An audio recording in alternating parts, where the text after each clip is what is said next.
Well, on that point, when it comes to Israeli activities in Syria recently, the European Union calls on all actors involved to respect Syria's territorial integrity and sovereignty within its territory, within its borders.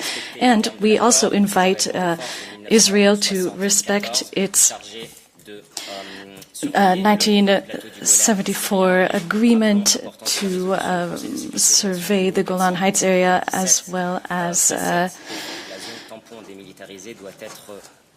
the demilitarized zone, the buffer zone, which must be respected. And we would signal to all actors to avoid any violence, to respect international rights and the rights of civilians, including humanitarian rights.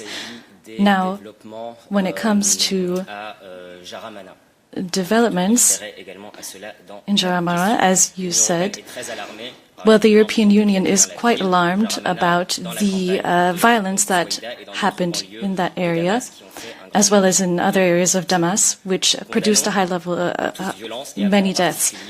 Now, any violence and protection of civilians, or lack thereof, remind us that all actors must take up their responsibilities when it comes to law enforcement and enforcing order in Syria, and that they must act in favor of stability, as well as promote reconciliation and lasting justice.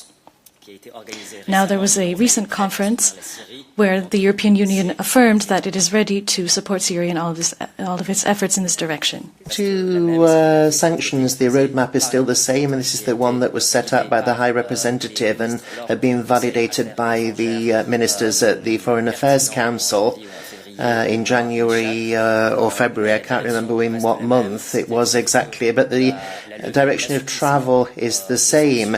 So the relaxing, gradual lifting of sanctions is reversible, like for all sanctions, and we have been assessing what the next stage will be, and we'll do that on the basis of the situation on the ground, and that was said very clearly by the High Representative at a number of meetings, both at regional and international level, in Jordan or in other appropriate fora.